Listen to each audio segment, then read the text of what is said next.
by, and welcome to the Sergey Kovalev Media Conference Call. At this time, all participants are in a listen-only mode. Later, there will be an opportunity for questions and comments. Instructions will be given at that time. As a reminder, this conference call is being recorded. I would now like to turn the call over to our host, Ellen Haley. Ellen, please go ahead. Hello, everybody. Thanks for joining us today. It is my great pleasure to have many prestigious boxing people on the phone with us today. First and foremost, we have Sergey Krusher Kovalev, the new WBO, WBA, and IBF light heavyweight world champion. We also have his promoter, Kathy Duva, CEO of Main Event. We have Egis Klimas, Sergey's manager, and we also have John David Jackson, Sergey's trainer, with us. So all of those people are here and available for questions. I'm going to let Kathy say some greetings. Hi, everyone. Thanks for getting on. This has been a very auspicious month for Sergey Kovalev. He became a father. He became a triple world champion. And then he got to meet his son. I am so happy for him, so pleased and so proud of him and Egis and John. We're calling them the Dream Team now. They put together, they did everything I ever asked. They put together everything I needed. John came up with this genius plan. Sergey followed it to the T. It is reminded me of the way things used to be for Main Events a long, long time ago, and it felt good.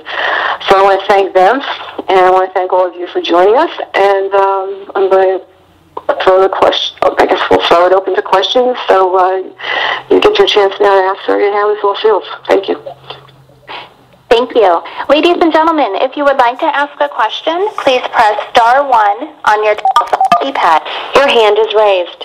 Please ask your question when prompted. Press the pound sign to lower your hand. Question, please press *1 on your telephone keypad. And we'll pause for just a moment while questions are coming in. Yeah, first question is from Mike Woods with Sweet Science. Mike?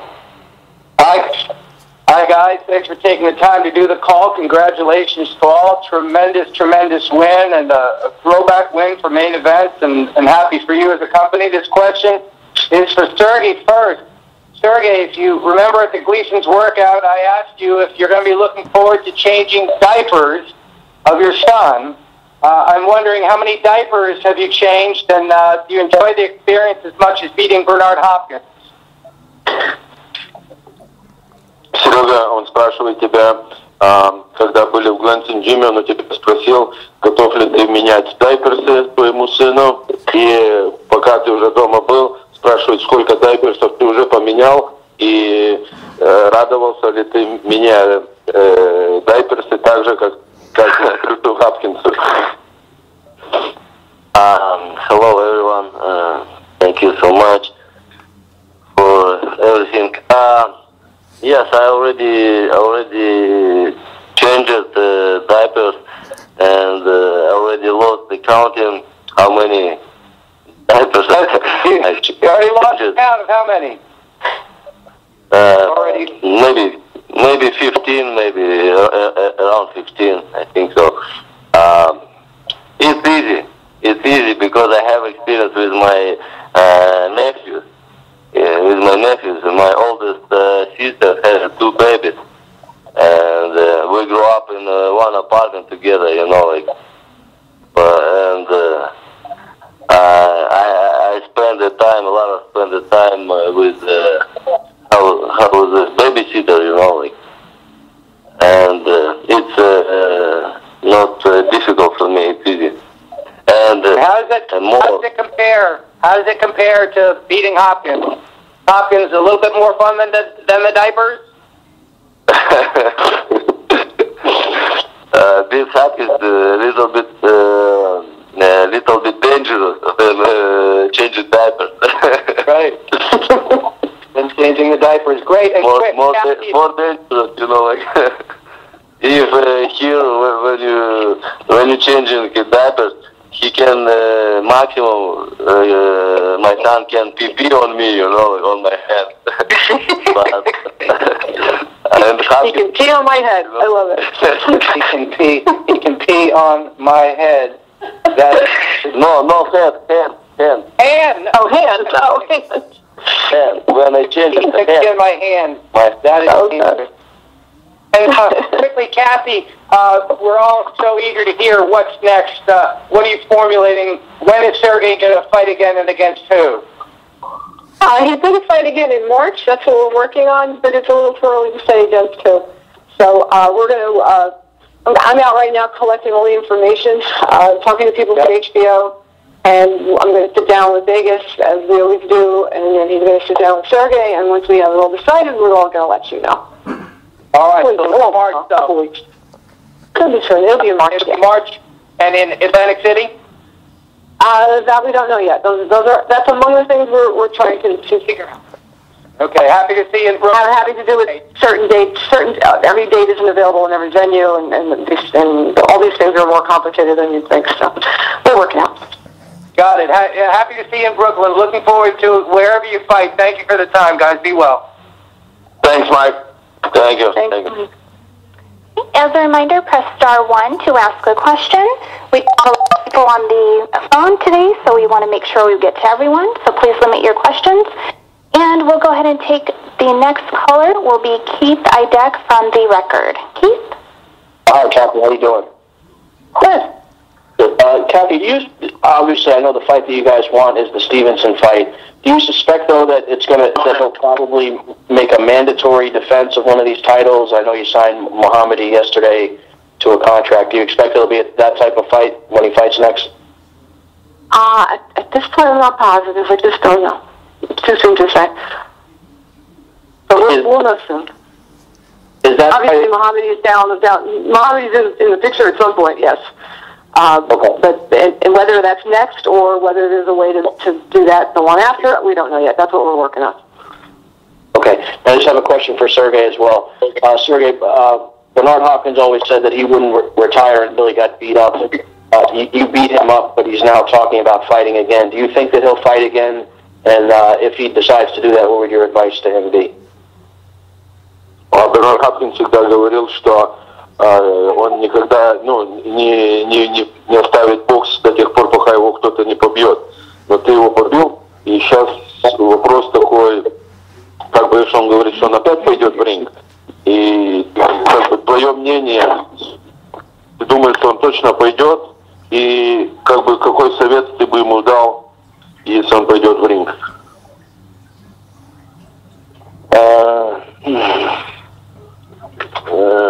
My counsel, if looking how old is he? 49, almost 50. My counsel is that he needs to stop his career, but he's already not young man. But how he's feeling by self, he can to decide. Can he fighting again or not? You know, like how he said on the press conference that he lost not his age. He lost to Kovalev, you know, like, and it means that he's feeling great. He's feeling good, and he's still good shape. He's still young in his body. I think so. He can win. He can get a lot of wins against a lot of good fighters, even including Stevenson and another top 10 fighters. You know, like it's not my job right now. This is his job. He wants to fight or no. If he's feeling very good, okay, let's do it. But I should say that he needs to stop and give the opportunity to younger boxers to be fighting on the top stage. You know it. Thank you, Sergey. We'll take our next question, and this is from Matt Breen with the Philadelphia Inquirer. Matt? This is for Sergey. Sergey, Adonis Stevenson seemed to duck you last year. I'm just curious if you even think he's worthy of a shot at the undisputed title, or if you hold a grudge and wouldn't give him that shot. Адонис Стивенсон как бы отказался от тебя, убежал от тебя, и думаешь, что ты можешь ему дать шанс боксировать?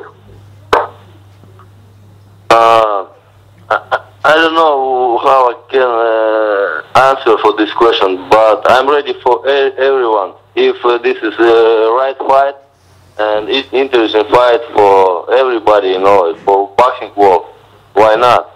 I'm ready for everyone, but this is the job of my promoter and my manager. I just now don't think about next fight. I just now have a rest with my family, a couple of weeks, and I'm gonna to fly to Russia for a couple of weeks, visit my parents.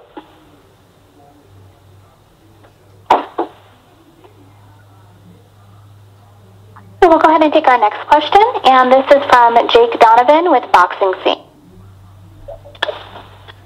Sergey, I just have one question for you. How comfortable are you making 175? Actually, it's a two-part question. How comfortable are you making 175? And is there any fight, either at super middleweight or cruiserweight, that would prompt you to move up or down in weight? У меня только два вопроса к тебе. Как спокойно ты делаешь 175 паундов и думаешь ли ты когда-нибудь боксировать как крузервейт или супер middleweight? I'm making my weight for 5 years ago. I made my weight much easier, but right now a little bit harder. But I came to make 175, and when I make 175, my body is dry and get more faster, more attention, more reflex. It's good for me for boxing. I can show how good I am. But for super middleweight, no, I think so. It's not possible because already more than I needed to my body, to lose the weight. And cruiserweight. About cruiserweight, it's a very big weight for me. Because I'm walking like 190, 190 is cruiserweight 200, I'll be fighting against fighters who much bigger than me, and if 4 rounds, 5 rounds, it's okay, but if will be 12 rounds, for me will be much harder, because they can push me, and I have right now decision that I'm still light heavyweight because I didn't clean up total this division. I have one goal to get WBC title. Okay, WBC title. Okay, thank you very much, Sergey. Kathy, I have one question for you. Has there been any other discussion for a fight other than at light heavyweight for Sergey? No, not any other weight. No, of course. There's a lot of fighters there's a lot of fighters that claim they want to fight people, but whether or not they actually get in touch with the right people to make those fights happen is another story. So I just want to clarify. Nobody's talked to us about any fight at any other weight. No. That's what I've heard. Thank you very much, Kathy. Okay, thank you. Thank you. Our next question is from Len Satterfield with Ring TV. Hey guys, how are you? Good. Yeah, I have Kathy, and Egis, and Sergey, if you could all answer this one, if anyone wants to take it. Kathy, you say Stevenson isn't necessarily the guy you want to fight, given that you think he can lose to anyone, but you called him a fringe contender. However, if you guys do pursue that fight, would you anticipate any roadblocks? The network issue, and also Al Heyman dealing with him. Look, all I see are stories that say, yeah, we're going to fight him in 2015. Okay, you know what? If they want to fight Sergey, they know how to reach me. Nobody calls me. Nobody talks about it. You see a lot of stuff in the press, and again, I think the latest story, I'm not sure, it might have been yours, said, well, yeah, we're interested in that fight in 2015. So it's still 2014, and nobody's been making any overtures toward having any interest in fighting Sergey at this point. On the Stevenson side, he's got a mandatory to take care of, and I assume that's what he's working on. I'm not going to worry about that now. Egis or Sergey, would you want to address that? Well, we're not interested in Stevenson. We're interested in WBC title. And then the time comes, then we can fight for it, no matter who is going to be holding that WBC title. That's what we're going to be aiming for. Right now, it's too early to predict. If somebody would have told me, beginning of this year, you guys are going to be facing Hopkins and Sergey going to be fighting for 2 more titles, I would probably ask this person what he's smoking. Because I would never ever could predict something like that. But the things happening, things changing every day. We're going to the direction where Sergey that I want to be, and we're going to the direction to be him undisputed champion of the world in the light heavyweight division. And that's where we're going to be aiming. Who is going to be holding title, we can't predict it right now. Серега, ты хочешь сказать хоть пару слов по поводу этого его вопроса, что по поводу мы будем боксировать? Да нет, ты сказал же. So Sergey says Egis already told exactly the same thing what he would want to say. Okay. He's had an unbelievable year. He's had, an unbelievable dominating fight to Hopkins, what no one else did. And it's almost more impressive that he didn't knock him out, that he sustained it because he proved he could go the distance.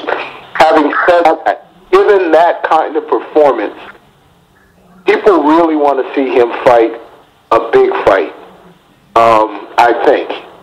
Is it your feeling that you need to just display him against one of these other 175-pounders, or should he go after, or should you pursue, say, a Golovkin in some form, whether Golovkin moves up or what? Well, then she's Golovkin, you're talking about one guy is the 160 and another is the 175. So let's talk about the rumors and let's talk about the crazy stuff. Why we should go for the Golovkin? Let's aim Mayweather, it's more money, or let's aim Manny Pacquiao, some more money there. That's crazy. I cannot see. This is 2 different weight classes. Absolutely right. I don't see that fight happening in any point. I really do not, because it's a way different classes. So that's my opinion. I don't know, Kathy. You want to add something? Well, I look at it a little differently. I've been doing this a long time. I've learned to never say never, but it's certainly not going to happen now. It's the kind of fight that if it did happen, it would be years from now, when Golovkin has moved up and felt comfortable at the weight. But that is so far off that it's not really worth talking about. We want to, as Sergey's made it clear, he wants to own the division. He wants all the titles. He wants to keep the title he has. That means he has to do mandatories. And yes, we want big fights. Of course we do. But it takes 2 people to make a big fight. So if others are not inclined to have the big fight, then Sergey's he has mandatory obligations. He's going to have to take care of them. It's all good. It's all good. But looking in the big picture, like looking for something, in the years going. The big fights, of course we're looking for the big fight, and much closer would be the big fights like to fight a big guy. Then we're talking about possibilities on a pay-per-view fight. Chavez Jr. having a problem doing 178. Maybe he will move into 175. Andre Ward doesn't look he has a problem making a weight, but he might going to be considering to move in 175. He's a pretty big guy. So those fights are much more make sense until we start talking about Gennady Golovkin. And another one I can throw in there is Carl Froch, who might decide to move up. Not now, but again, he's looking for big fights as well, and, you know, there's a big pay-per-view market over there in England, and that's another possibility that is in the distance. In the distance. You never know. Unless he retires first, but you never know. Okay, you in part answered my third question, but I was gonna piggyback off of that with, were you pleasantly surprised at the numbers that the fight drew because it, you know, trumped the numbers of Golovkin's fight, which were very high? I don't think it's about trumping anybody. We're just very pleased that the numbers were high. We had a very late hour, a very late start, which was unfortunate, but caused by football. And taking that into consideration, the fights are great. I think, you know, it's not really about winning a contest over who does the most numbers. It's just about giving the fans a lot to watch. I'm told also there were a lot more viewers for the second showing on the West Coast that don't get counted into that. So that was nice to get to, and it's all good. Thank you. As a reminder, please press star 1 if you would like to ask a question. Our next question comes from Chris Gunzz with Chris Gunzz Boxing. Chris? Thank you, everybody. Thank you, everybody, and congratulations to Kathy and Sergey and John David, especially you, Sergey, on not only the win, but the birth of your son. I'll start out with John David. Congratulations, John, and how does Trainer of the Year sound to you? Great. If I can get it, you know, it's something that I've strived to get. You know, if I don't get it, I can live without it. But to get it, it's another feather in my cap. That you know, I love boxing. Boxing is my life. It's been my life since I was 7 years old. And for me to be able to achieve something like that would definitely just, you know, take me to another level. And it would show the fans that, you know, I'm worthy of it. The fighter that allowed me to get on this level made me worthy of it. So, you know, it's something that I would truly enjoy, and I you know, thank Egis for you know, allowing me to train Sergey. I thank Sergey for, you know, believing in me and believing in my system and you know, doing what he does best, and thank Kathy for her you know, her giving her blessings and believing in me as a trainer to you know, also train one of our fighters. So for me, it would be just something beautiful, man. I never dreamt of it. I always believed that I'm deserving of it to a degree, but to get it would be just phenomenal. Absolutely, and it would be good to see a new face in there. It's usually the same old ones. But let me ask you this, John David. There was a lot of insults from Bernard towards you at the last press conference before the fight, and I'm not sure if you want to tell us. Maybe it's a private issue, but what were the reasons why you stopped working with Bernard and Nazeem Richardson? Was it a good breakup, or was it a? You know, it was you know, actually it was. I never really worked with Nazeem. When I was brought in to work with Bernard, I was a lead guy. I devised the strategies, and I made things work. But the thing that didn't go well with me, for fight night, they allowed Nazeem to be the guy doing all the talking. So you know, where it really came to an end was twofold. Number one, I kept telling you guys 2.5 years ago about Sergey. Don't fight this kid. You know, he's gonna hurt you. And number two was, after the second Roy Jones Bernard fight, Bernard looked bad. To me, he looked bad. It was a terrible fight. And he called me and said, "John, what should I do? Tell me what to do, and I'll do it." I said, "Retire." He said, "I can't do that." I said, "What you asked me for?" So that was the last fight we had together. That was the last fight we had together, and that was pretty much it. So how surprising was it that he did come at you like that, if at all? You mean they asked me about my opinion to retire? No, the way he came at you before the fight, yeah. Press conference. Oh, well, you know, listen. First of all, he couldn't get in Sergey's head. So he figured if he got in my head, I guess maybe he would mess up my plan with Sergey. But our plan was formulated a long time ago, and you couldn't get in my head. You know, he wasn't fighting me. He was fighting Sergey. So at the end of the day, I wasn't worried about it, because when it was all said and done, I'm going down the steps. You're fighting this killer in the ring. You shouldn't worry about me. You should worry about him. See, that let me know that the stuff that I said in the pre-fight conversations was getting to his head, because he knew I knew him. than anybody. So I knew that I was getting inside his head prior to the fight. And you said the game plan was formed a long time ago, and just like a week before the fight, Sergey said that he had no game plan. He was just going to go in and make it a fight. So you did have a game plan, and what was the game plan specifically for Hopkins? Well, again, listen, when you watch the fight, Chris, I like you mean the way he broke Bernard down and dissected him. That was the game plan. You know, when he dropped him in the first round, that was nice. But after that, guess what? You only hit with the second solid shot for a few more rounds. So if you really, what Sergey does best, he starts just dissecting him, breaking down, going to the body, going to the shoulders, him in the chest, and his jab is phenomenal. So he just did what he had to do and break Bernard down systematically. Mute on. And if I could interject here for a moment, back in the glory days of main event, George Benton was training everybody. John had some experience with him, and that's where he learned a lot. And boy, what I saw Saturday night, I saw him choreograph the fight. That's what I used to see. Because Sergey was in control. John choreographed it, and Sergey did the plan. And I got to tell you, there aren't many trainers on earth who can make a fight plan like that and bring that out in the fighter. And if you guys don't vote for John this time around, something's very wrong with all of you. Same goes for Egis. Manager of the year should be a foregone conclusion. I don't even know. I'd have to even tell you why. He is behind all of these great fighters that are coming up, and look at the job he's doing. And finally, fighter of the year, Sergey. I think he, not just because he beat Bernard Hopkins, the way he beat him. I just think that was beautiful and magnificent, and I hope you all agree.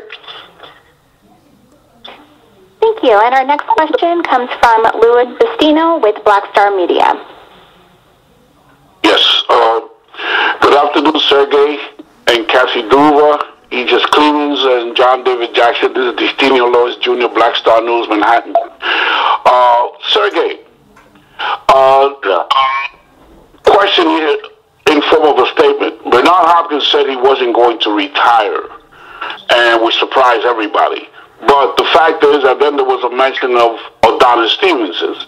Now, you're going to fight in March. Are you going to risk, if at all possible, Bernard fighting Adonis Stevenson when you can become the first light heavyweight in boxing history to own all the titles?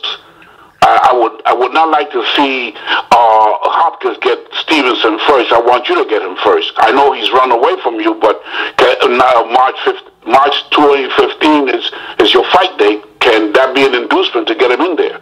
And John David Jackson, congratulations. You put up a battle plan like a military camp, and it came through with your soldier, Kovalev, and congratulations on that. But, Sergey, can you answer that question for me? Серега спрашивает, что сейчас, когда Бернард Хопкинс говорит, что он все равно будет боксировать, не волнует ли тебя такой вопрос, что Бернард Хопкинс выиграет, сейчас выиграет Стивенсона, и опять титул будет, WBC титул, опять будет титул у него. Не хотел ли ты сразу боксировать лучше Стивенсона и забрать этот титул? Тогда ты был бы один-единственный light heavyweight в истории, который забрал все 4 титула.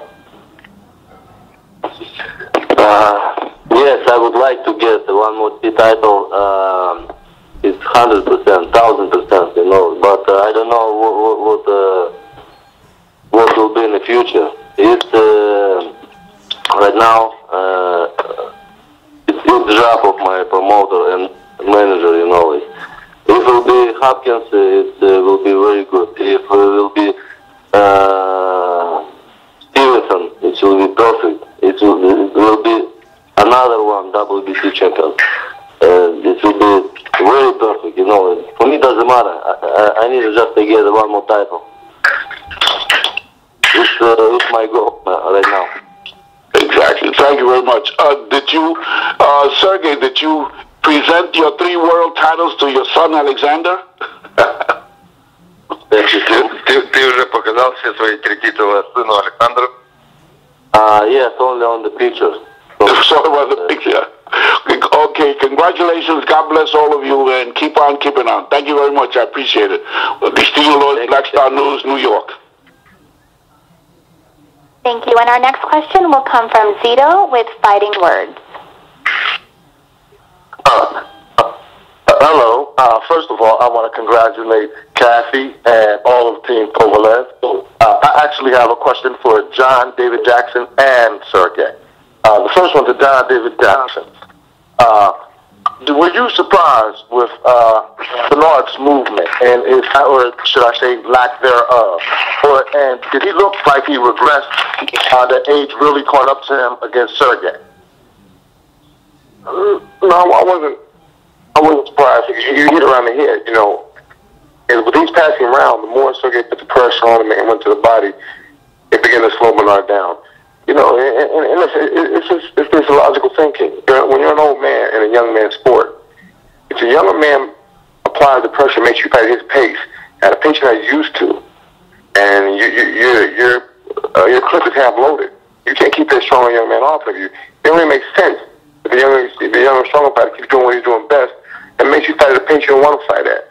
You know, Simonov, Marat, and Cloud, those guys are robotic. They fight at Bernard's pace. It was a pace that he could set and he could do what he wanted to do. So Bernard, for whatever reason, decided that Sergey was like these guys. He didn't study Sergey, you know, quite enough, because Sergey is a superior boxer. He showed how truly talented he is this past Saturday. It's something I've been telling people from day one. He's a better boxer than he's ever been able to show with going through the fights and early. But this fight here, he was able to show that he fought a guy who was supposed to be a master boxer, and he outboxed him because youth prevailed that night. And not only was he youth, but he is a very, very good boxer, and allows him to work on it. You know, I'm not the kind of guy that presses Sergey to do things. I'll show him things on his own, and he perfects it his way. And, you know, well, clearly when I first got him, he's a hell of a fighter now. He can always fight, but he's a hell of a boxer now. Boxer puncher. I think Bernard underestimated his ability, and that's hurt Bernard in the long run, because the younger, stronger fighter prevailed against the wiser, older fighter. And Sergey, were you surprised with the ease that you were able to hit Bernard with your power shot? Серега, ты как бы был удивлен, удары, которые ты ему наносил, он мог удержать их? Yes, I was surprised.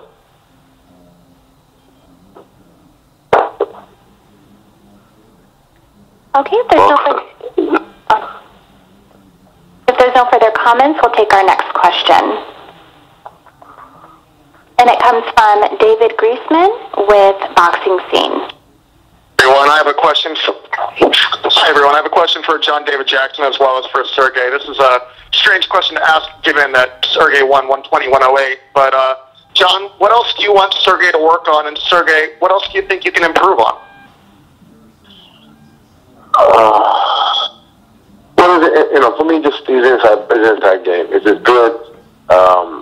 Just no one's really been able to fight him on the inside. But there's going to come a point in time in his career when he's going to fight who might have a really good, strong inside game. So that's one other thing that I see he needs to work on. His distance is great. The way he sets on his punches is great. And then, like I said, you know, I can't say enough about his boxing ability. The only thing that I see that he needs to work on is his inside game. Once he gets that down pat, then he's covered all bases and he has no problems. Thank you. Серега, что ты думаешь по поводу этого боя, что на чем тебе надо было еще поработать? Я знаю, что ты выиграл даже 120, да, 100, 107 и там 106, но все равно как бы какие ты видишь там то ли ошибки, то ли на чем поработать тебе?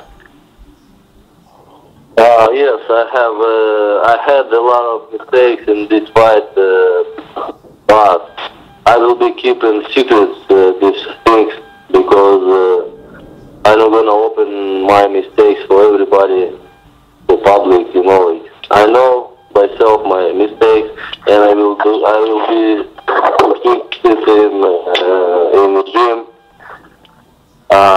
for my next fight. And first of all, that I fought with professor of boxing, and sometimes he made to do my mistakes, you know. But I was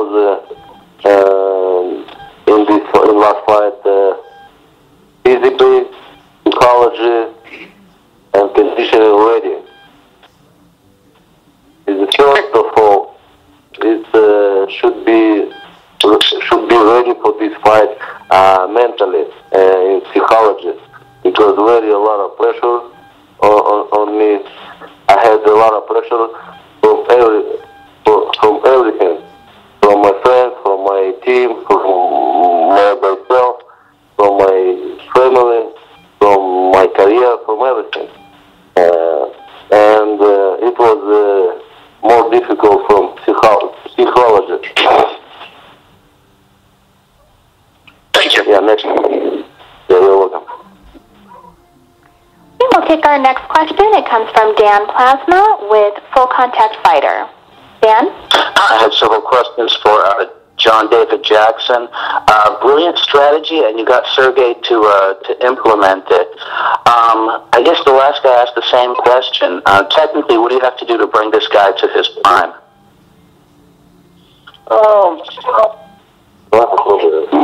Most things are covered. Maybe the small things, like he just stated. Once we go to camp and next time, we'll talk to each other about the things that he done wrong, and we'll correct him. But rather than speak about it publicly, he and I talk about that once we meet for the next camp, and whatever mistakes he thinks he's made and whatever mistakes I've seen, then we'll try to correct that and make him complete as a fighter as we can make him. And you're such a soft-spoken guy. Talk to us about getting into B-Hop's head. Well, it's just the things that I said the whole fight camp. He was old, how to beat him, hit him, where to hit him, make him use his own legs. It's just, like I said, it's just common sense. Any trainer should be able to see that the Bernard was old. It's not so much the things that he's done. It's just that he's old. His time has come. He's an old man, so you have to fight him. You have to fight an old man and treat him like an old man. You got to make him work. Because the pace that he tried to set, you got to make him faster for him. And that's what Sergey did. He fighted his pace, a pace that Bernard was not used to at this stage of his career, and a pace that was very uncomfortable. Yep, with all due respect, sir, Bernard's attributes are gone, but what about Sergey? What about when he gets pressured? Will he be able to be more than a one-trick pony and be defensive as well as offensive? He obviously has hands of steel. When somebody puts the pressure on him, is he going to be able to handle that? Most definitely. Like I said, you give him the privilege of seeing him in the gyms when he spars. Sergey's a very intelligent guy. He works on things on his own also. Like you said, he's not a one-trick pony. When we're in camp, there's more than one thing that we do. We don't look for the knockout to work on how to knock somebody out. He works in other fields of his game to make sure that he's a complete fighter. And when he's in the ring sparring, a lot of times he retreats because the guys come to him. Because there's going to come a day where some guy may take his best shot and still be there. So guess what? Now he has to box and show this guy he's a better boxer than this guy might give him credit for. So Sergey covers all the aspects of his game. He's not a one-trick pony, and listen, as time goes on, you'll see that. By now you should have seen that with the fights he's already had, the last 5 title fights. And he's here he's here as long as he wants to be here.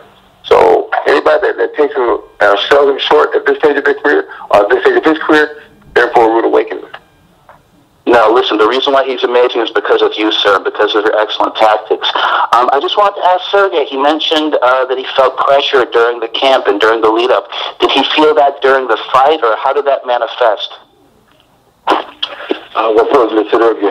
То есть ты как-то сказал, что ты чувствовал напряжение, когда был кемп, сам от себя, от остальных всех, и ты чувствовал какое-то напряжение в бою?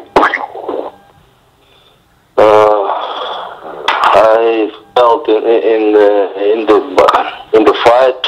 Sure, I felt responsible in the fight for everything that pushed up. I had responsible in big responsible in my fight because yes, everything pushed me only this one. And how did it feel that the right hand, did that have knockout written all over it? Were you trying to drop him with that punch in the first round, or did that just happen? Egis.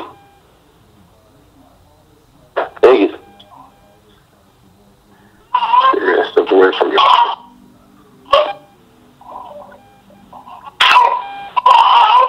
Hello, Egis.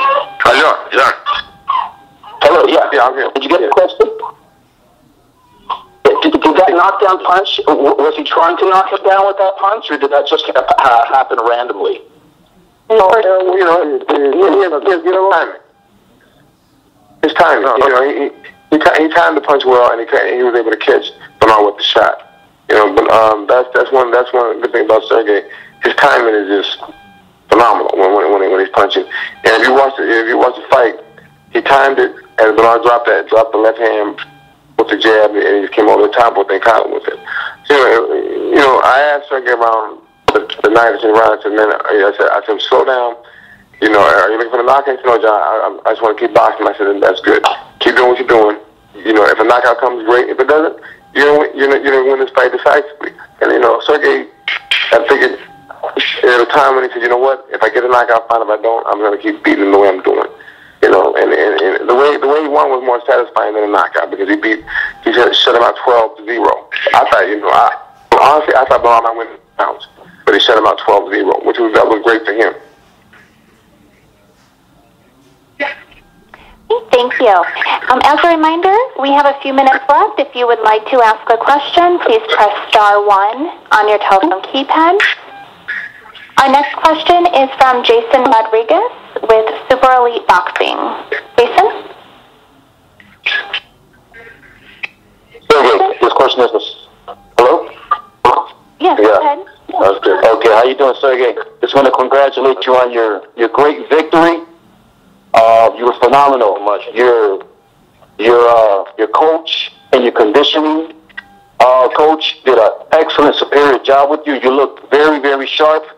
And I pretty much think you're the best lightweight boxer out there. And anyone that comes against you is going to be facing the test of their career, of their life. My question is, during the fight, you dropped Bernard in the first round. And you shut him off in 12 rounds. Now, did you find it kind of impossible to go for a knockout, or were you just fighting to go to the distance because you wanted to fight to the end? Говорит, ну, что ты самый сейчас лучший, что твои тренера сделали очень хорошую работу, подготовили тебя, сам подготовился. То есть как бы все. Вопрос такой, ты уронил Хопкинса в первом раунде, и вы прошли полностью 12 раундов дистанцию. Ты не гонялся за нокаутом, ты просто боксировал, или ты все-таки как бы хотел его уронить? How I said before the fight that I'm going to the ring just for boxing. And I'm going to the ring to get victory from my boxing. I don't have a goal knock out somebody, knock out my opponent. Because if you will get your goal knock out your opponent, you cannot do it, because your punch your opponent will see your hard punch, you know. And I'm going to the ring just for boxing. What I did was that I dropped the first round. Yes, I was not surprised. I was glad that it's the result of my workout in the gym. It's the result of my strategy, you know, that I get after first bell. That I got my strategy after first bell, and that I showed 12 rounds of boxing. Right now I show to the world how I came to boxing.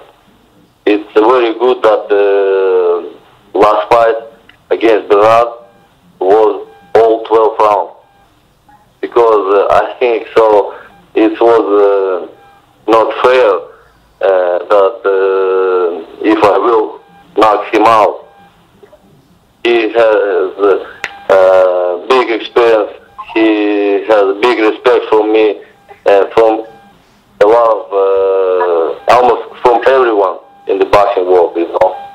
And I'm very happy that this fight was all 12 rounds. Now, many people were wondering how you would respond after going 8 rounds, because you never went past 8 rounds until your Hopkins fight. Many people were thinking that maybe you would fall apart, but in contrast, you looked even stronger after the 8th round. How did you feel when you went past 8? Много людей думали, что ты после 8 раундов почувствуешь усталость. Многие думали, что ты не пройдешь. Но показалось, что ты как раз после 8 раунда выглядел лучше и лучше. Как ты сам себя чувствовал после 8 раундов? I felt very great after 8 rounds, after 9 rounds, after 10 rounds. I just tired after full fight when it was 12 rounds, you know, because I did last 1.5 minutes of round 12. I gave everything to beat Hopkins more effective, you know, for public, for TV, for me myself, because I punched him a couple times when he swam after my punch, and I tried to knock him to give him knockdown or knockout, but he has a great and hard head, very hard head, but because he's still on his leg, stand up on his leg, you know, he didn't drop on the floor. Yes, I was surprised. Thank you. And our next question is from Carl Freitag with Fight News. Carl?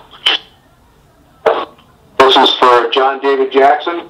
Bernard was pretty hard on you in the lead up to the fight. I was just wondering if you had a chance to say anything to him after the fight.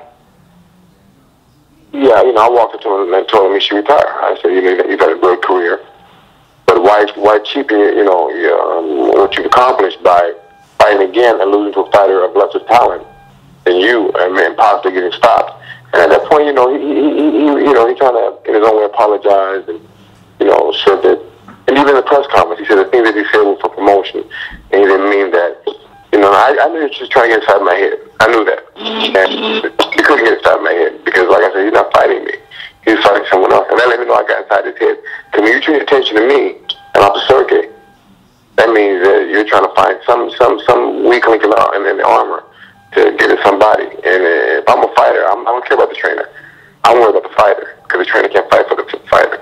But I knew I had him at that point. I knew that I'd worked my magic on him a little bit when it got inside his head. But he was very apologetic afterwards. And we're friends. This is a business. I'm Bernard's friend. He's my friend. I told him don't have feelings, man. This is my job. And I warned your people 2.5 years ago, don't fight this kid, but you took it anyway, so whatever happened, happened. You can't be mad at me. I told you. This is a hell of a fighter here. But he didn't believe me, and the outcome, it proved that I was right. So there's no ill feeling. This is the business we're in her business. And he signed up for this job, and he's done it well. But last Saturday he made his match. So we're still friends. We still speak. We probably won't hang out, but that's okay. We're still friends. Okay, thanks very much, and congratulations. Thank you. Appreciate it. Okay, at this time it is time to close the call. Kathy, would you like to make any closing comments?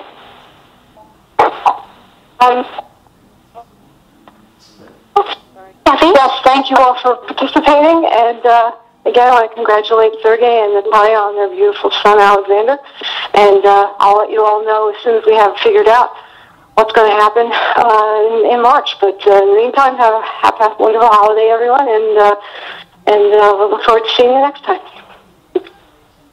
Thank you, Kathy. At this time, we will conclude our conference. Thank you for joining us today.